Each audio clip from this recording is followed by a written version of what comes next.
Olá, muito prazer, graça e paz, pax et bonum, paz e bem. Com a saudação paulina, graça e paz. Meu nome é Fabrício Barreto Gonçalves, sou formado bacharel em teologia pelo Seminário Presbiteriano, membro da Igreja Batista em Campos dos Goitacazes, formação e ensino religioso.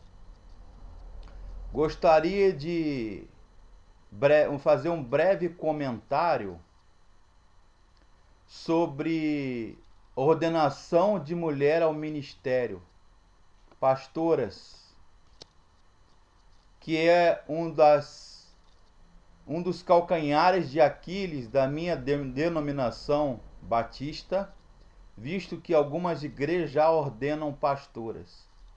Eu não quero aqui dizer, opinião própria, se a mulher pode ou não ser pastora, se a mulher tem condições ou competência intelectual, espiritual, bíblica, de ser pastora, de ser ministra, de ser ordenada ao ministério. Ocorre que a mulher, ela é muito importante para o ministério, visto que as igrejas, logicamente, são compostas em sua maioria por mulheres. E a Bíblia faz menção de várias mulheres importantes na Bíblia. Na palavra de Deus, muitas vezes algumas mulheres foram importantes, teve papel preponderante na história do povo de Deus, e muitas delas a Bíblia não relata nenhum nome. Mas, por exemplo, a juíza Débora, que era ofício civil, não era religioso. A Hulda, profetisa, que ajudou e inspirou o rei Josias nas reformas religiosas, políticas e principalmente espirituais do povo de Deus. Miriam, que liderou o povo, sobretudo as mulheres, na travessia do Mar Vermelho. Outras mulheres, Maria Madalena ou Maria de Magdala, por exemplo, que os livros relatam, não a Bíblia, que ela seria uma importante líder do povo de Deus na igreja pós-apostólica, a igreja do primeiro século. Os livros apócrifos ou espúrios ou pseudoepigráficos mencionam mulheres na liderança da igreja. Tudo isto influenciado porque mulheres não são ordenadas ao ministério, não são pastoras nas igrejas chamadas tradicionais.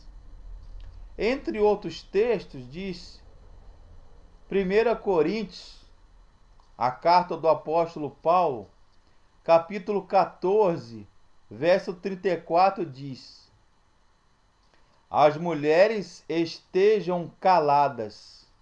Outra versão, em silêncio, nas igrejas. Não lhes é permitido falar, mas estejam submissas, como também ordena a lei. No final, no original, essa palavra, como ordena a lei, eu não sou erudito do Novo Testamento, apenas um estudioso da Bíblia. E curioso, eu costumo dizer que eu sou, sem nenhuma pretensão, garimpeiro da Bíblia, porque passo, no meu tempo de folga, pesquisando, analisando, buscando em outras fontes e principalmente na palavra de Deus, nas traduções que se aproximam do original. Essa palavra me chamou a atenção, como ordena a lei. E que lei era essa? Vocês sabem, não é opinião minha, é opinião do meu ex-professor da Faculdade Teológica, do Seminário Teológico Presbiteriano e da Faculdade Presbiteriana Teológica Mackenzie, de São Paulo. Ele disse para nós que a Bíblia foi escrita num contexto greco-romano. Teve influência grega e influência romana. Havia religiões de mistérios eleusianos, mistérios órficos, religiões herméticas, ocultas, vindo do paganismo. E essas mulheres eram chamadas de oráculos ou profetisas, ou em êxtase, lembrando lá do oráculo de Delfos, lá na Grécia, que profetizava, que vaticinava, ou proferia oráculos ou profecias acerca da história do povo, da vida das pessoas. Muitas das vezes eram virgens, sacerdotisas, consagradas a divindades, ou chamado de pitonisas, porque adivinhavam. E recém-convertidas, a explicação teológica e bíblica é essa. Recém-convertidas ao cristianismo, a religião que estava eclodindo, estava surgindo de então no primeiro século, elas traziam essas práticas do paganismo para o cristianismo. E Paulo recomenda que as mulheres estivessem em silêncio, não falassem ou não fizessem essas práticas que elas faziam no paganismo dentro das igrejas ou das comunidades cristãs do primeiro século. Eu li certa vez essa mesma explicação de um livro da Casa Publicadora Presbiteriana, Mulheres, Liberdade e Calvino. É o título do livro, do opúsculo, não lembro agora o autor. Isis Calheiros, uma teóloga e escritora cristã, no seu livro Vestida para o Ministério, ela diz no início que o conceito de autoridade não é quebrado ou questionado quando uma mulher está no púlpito ou está no ministério. Ou seja, Isis Calheiros, esta irmã teóloga, ela diz que não está em julgamento, não está se julgando, não está em xeque a competência feminina, a competência da mulher. A Bíblia fala em Provérbios e outros textos que a mulher é diligente, a mulher cuida das coisas com carinho, com amor, com zelo, com esmero, com cuidado, ressalta e enaltece o zelo feminino, o cuidado, como a mulher é extremamente detalhista. Isto não está em questão a competência e a capacidade da mulher, até porque a mulher não é inferior ao homem. Então, Isis Calheiros fala em seu livro Vestida para o Ministério que a capacidade da mulher não está questionada. Até porque o motivo o algo gerenciador, o motivador, é a submissão feminina. Submissão do grego é hipotasso, ou no português, está sob a missão de alguém. No caso, a mulher está sob a missão do homem. Eu sei que na Bíblia o homem é visto, o marido, o chefe da casa, o homem. Haja visto que a Bíblia foi escrita numa sociedade patriarcal, machista, em sua maioria homens. E o sacerdócio foi dado ao homem. Há textos que falam que Jesus escolheu 12, os 12 apóstolos. Judas traiu, morreu enforcado. Nada mais lógico que natural, segundo esse pastor e professor do seminário presbiteriano, no qual eu fui aluno, diga-se de passagem, dedicado, o segundo aluno do seminário, para a glória de Deus. Esse professor explica que o colégio apostólico foram 12, depois 70, depois 520 irmãos, como diz na carta do apóstolo Paulo, em Coríntios. E este negócio de chamar o véu, o uso do véu, é porque, volto a dizer, a Bíblia foi escrita num contexto judaico, romano e grego, em que havia mulheres prostitutas, as sacerdotisas cultuais no templo, que usavam o cabelo raspado, e as mulheres cristãs o cabelo comprido. Daí o uso e costume de algumas igrejas usarem o véu como símbolo de submissão e de subserviência ao marido e ao Senhor. Mas alguns argumentam que a mulher não pode ser pastora porque juíza a Débora, a profetisa Hulda, não, contemporânea do rei Josias, não era ofício, não era profissão, não era ungida do Senhor. O Novo Testamento, ele usa a influência do Antigo Testamento, que a liderança espiritual do lar, da família, da igreja no Novo Testamento era única e exclusivamente masculina, do homem. O homem visto como um macho, princípio ativo, gerador de vida, cabeça, que fale. O homem é o cabeça do lar, cabeça da mulher. Então a liderança seria única e exclusivamente do homem. Mas se esquece que hoje nós vivemos num contexto totalmente adverso ou diferente, inusitado, histórico, cultural, bíblico, político.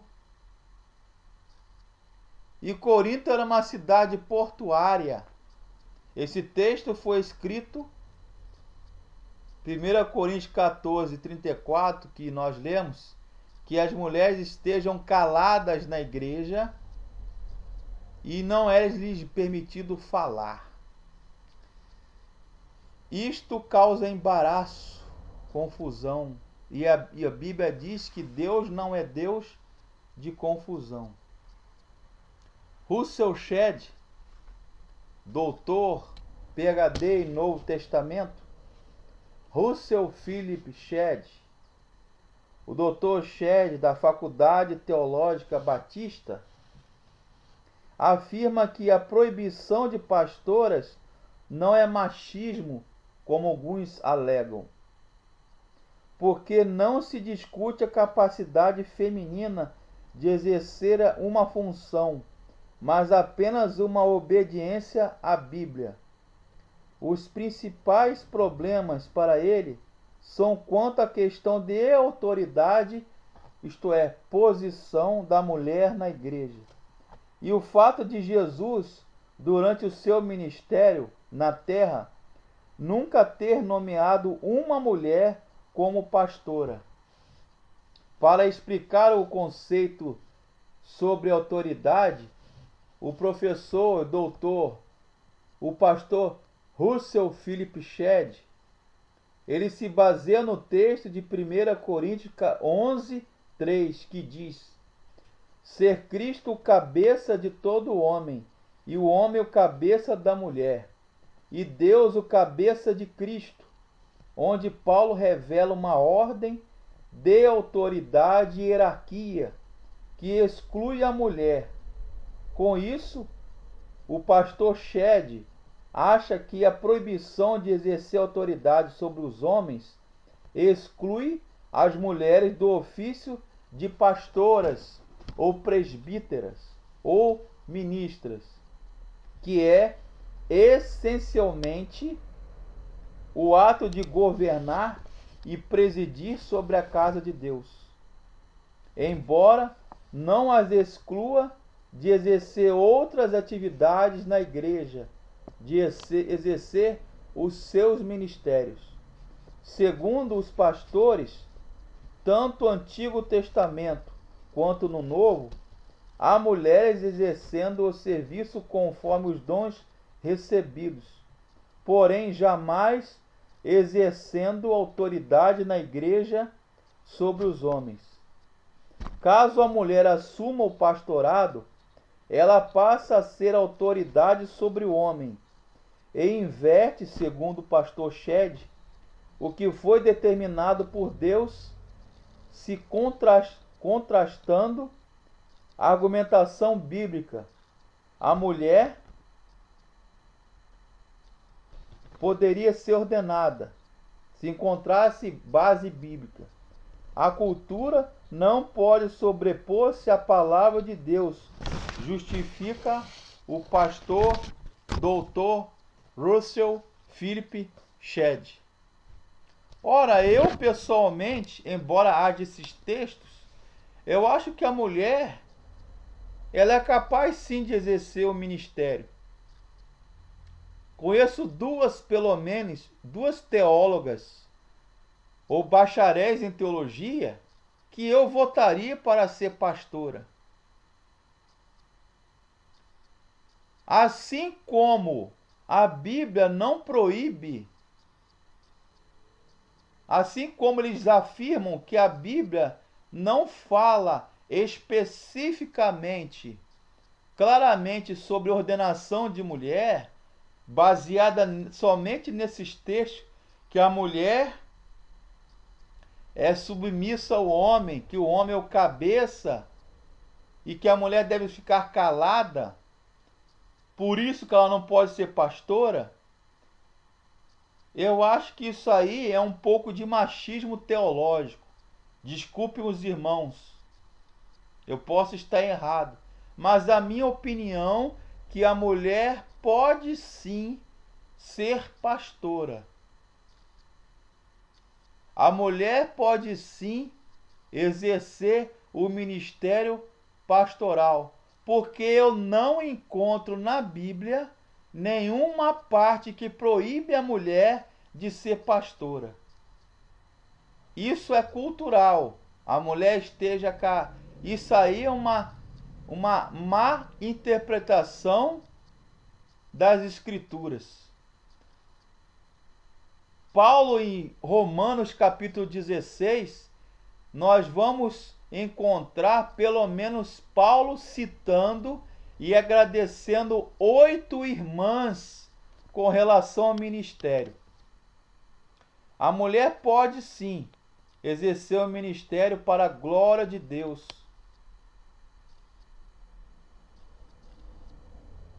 Que Deus abençoe vocês.